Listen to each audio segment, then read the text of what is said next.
I'm Mehak from WedMeGood, and today I'm here with Lakshya Chawla from ShutterDown. Hi, Laksh. Hi. I was thinking when to say hi, but yeah. That's okay. And we're going to be talking about his journey and a lot of really sort of burning questions that photographers have in terms of growing their business. So, Laksh, let's start with the story of ShutterDown. I was just exploring different things. Photography was a hobby, and I just, happened to be at my sister's wedding. Okay. Happened to be, and with my camera, I shot a few photos and just posted them on Facebook. And every young photographer has a page on Facebook. And then few of my seniors asked that, hey, you shot well, and can we hire you for? So I didn't know what to charge. So I said, okay, I'll just come, don't pay me. So first few projects just happened like that, and while I was going for placements, I actually thought that by just skipping placements for a year. So I went to my dean. So I made sure that it's safe. So I told him that give me sabbatical placements. That if my thing doesn't fly, then I come back and join the B school placement for the next session. It worked out well, and I started taking up projects and paid me well, decent enough to at least forego the placement. First thing, the first paid assignment has to be whatever the client wants to pay. Okay. You don't decide your money because you don't know what's your worth at that time. Correct. So I started with say X and then realized there are no takers. Then I did X minus 20%, then there's still no takers. Yeah. Then I realized there's no definition of X when you start. Yeah. So you just ask the client, what do you want to pay for me? And don't negotiate, just go for it. At least the first 3-4 weddings, because you don't have anything on with yourself. You don't have any portfolio. Yeah. Maybe your sister's wedding, and actually the first paid was actually paid in terms of only my airfare. So, that's the first paid if you come. So I literally, because I was not getting weddings, I told her, please pay my airfare. I'll do it for free. And she agreed on that. Yeah, and so, I guess like that also provides you content to go and pitch your next page. Absolutely. So content is the king. I realized it 10 years back. I'm glad I did. But now it's out there and open that, content. So you need to build. First 10 weddings have to be pure content oriented. First of all, look for your family. Okay. So, find anybody in your family who's getting married. See, they will not hire you as a photography team. Yeah. They will hire you ki, okay, Laksh, you just come, jo lena le le saath mein. So that's free. You go for 5-6 weddings in your family, shoot whatever you want, create that content for free. Then you see, one is like something like a WedMeGood. Yeah. It's very good for someone who's starting up. Yeah. Just put your portfolio, put your price less, see how much you're getting. There are many more pages like that. So Instagram is there. So but the best way is word of mouth. If you do well, you start posting, someone might just come back and tell you that why don't you shoot it for me.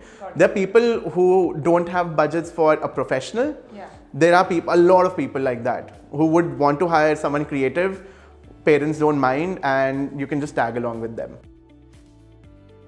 So definitely not on the business side. Okay. Because how it works is that automatically if your work is good, then you start getting more and more business without even putting effort into it. That's the rule number one. If your product, if like yesterday I went to a gelato factory and the gelato was absolutely brilliant. And I asked him that, what are you doing? There's gelato and there's cream choy. He's like, dude, I just went for tasting and people liked it so much that I got B2B clients. Now I don't need to go out there. Wow. So just taking an example, like if your product is good, you don't need to really market it to, so what happened that your product was good. I still believe it's good. And what happened, the work started coming in, and my first hire was a second shooter who could shoot with me. So that because I cannot take on the full wedding.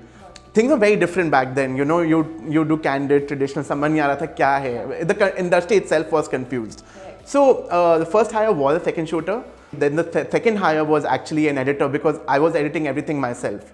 So initially when you start, you do sales, you do marketing, you do everything yourself. You're like one man in shoes of every single person in the department. And eventually, first hire was a second shooter and then an editor. So because as and when the workload kept increasing, you started finding people for sharing that workload. Like I was not able to take calls, because I was shooting most of the time. So I hired someone for sales. So there was no plan. It just happened with the flow. We have been evolving our business model since we initiated. There was a point when I thought that it's a scalable business. I'll do like these many weddings in a year. And then I realized that, I would want to be more detail oriented. So I'll do lesser, but maybe I charge more for them. So it's basically the phase we're in. What Actually, it's like the business tells you what you want, and it's like a perfect sync that you figure out by yourself that where you want to be. There's some people who actually don't want to be in luxury because they're too hectic also, gathering, having a 5,000 people, 2,000 people wedding in Turkey, you need a big team. It's very stressful. Some people actually like intimate but beautiful affairs. So it's actually what you want, you automatically start marketing that and you get such kind of weddings.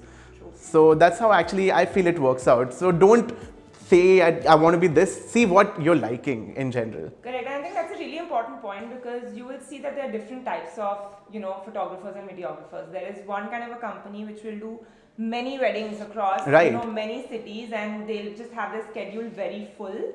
And have like a really large team and maybe not charge as much for each wedding, but then there's also like a ShutterDown, which will have a fewer weddings and charge much more for each wedding. Right. But obviously charging much more comes with good expectations of the client, right? If the client is paying you much higher than industry, that means he is expecting a lot from you, and that's when you need to be very detail oriented. Correct. So I think we're going to come to our next segment, which is going to be about managing client expectations now. It's something that so many photographers ask us, so let's get right into it.